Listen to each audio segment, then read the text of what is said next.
शांति। आज 4 सितंबर 2021 है और आज की मुरली में बाबा ने हम बच्चों को कहा कि हमें अशुद्ध अहंकार का त्याग करना है, एक बाप के सिवाय और कोई भी याद ना आए।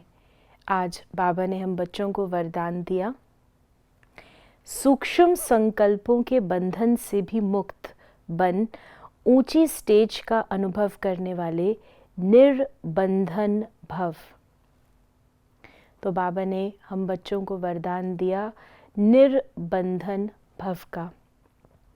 जैसे एक पंछी उड़ भी सकता है, उसके पास पंख हैं, उड़ने की शक्ति है, लेकिन अगर उसके पैर को किसी पतले धागे से भी बांधकर किसी डाली पर बैठा दिया जाए तो वो अपनी ऊंची उड़ान को नहीं पा सकता।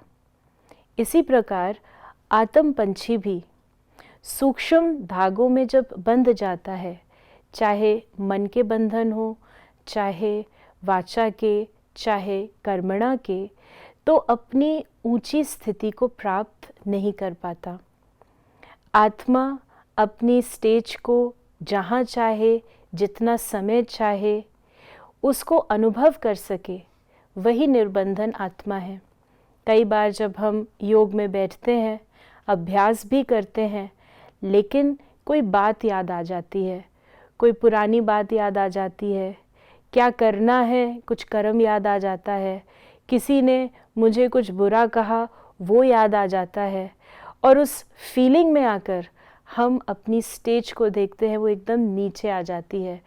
कहाँ हम परम धाम की अवस्था, फरिश्तेपन की अवस्था का अनुभव कर रहे थे, और कहाँ एक छोटे से संकल्प ने हमें पूरा नीचे ले आया।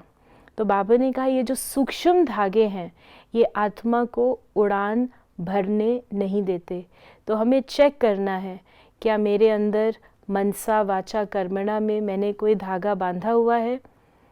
यदि बाबा के अलावा कोई और आत्मा याद आती है, अपना देह भी याद आता है, तो देह के साथ पदार्थ और अन्य संबंध हमें खींच लेंगे नीचे।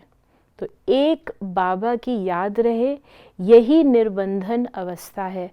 एक बाप की याद से ही हम स्वयं के सारे बंधनों को काट सकते हैं। मैं निर्बंधन आत्मा हूँ, आज हम ये याद रखें। अपने को कई बार हम जब अपना अनुभव सुनाते हैं या दूसरों से बात करते हैं तो हम कहते हैं अभी ये कुछ बंधन है, बंधन कटने बाकी हैं, कुछ कर्म बंधन बाकी हैं। जितनी बार हम उनका वर्णन करते हैं और जितनी बार हम अपने को बांधेली समझते हैं या बंधनों में फंसा हुआ समझते हैं, उतना हम उन बंधनों को बढ़ाते हैं।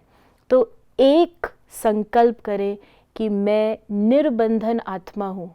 निर्बंधन अर्थात जिसे केवल एक बाप याद आए, उसका देह भी याद ना आए। ओम शांति।